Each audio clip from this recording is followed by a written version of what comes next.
Здравейте, аз съм Джордж и днес ще говорим за Германия. Да започваме. Официалното име на Германия е Федерална република Германия. Германия има над 84 милиона жители. Представете ли си? България има само 6 милиона. Официалният език е немски. И ето как звучи.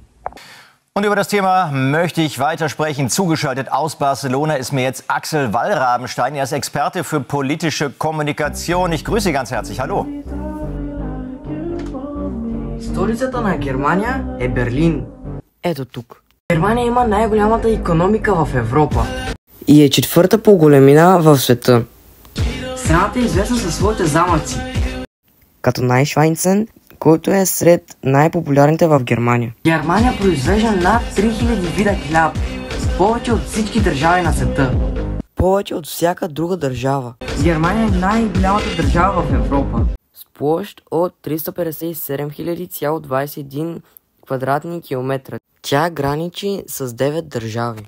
Тя граничи с Дания, Полша, Чехия, Австрия, Швейцария, Франция, Люксембург, Белгия и Нидерландия. Страната е дом на автомобилни гиганти, като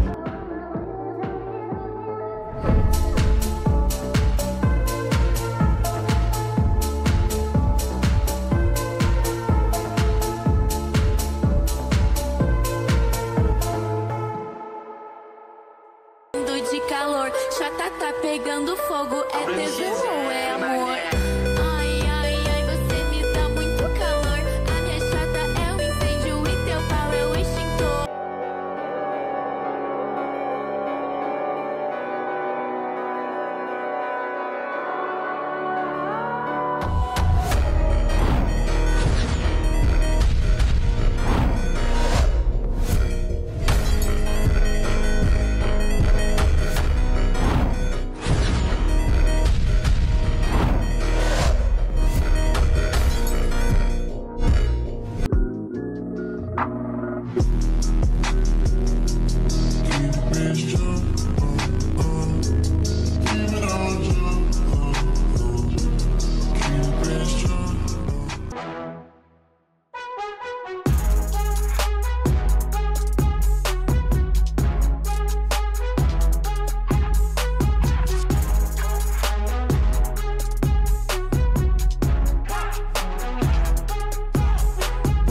Я как весенненько чую мир Давай, потрясений. Чао. Утопая в воспоминаниях моих творений.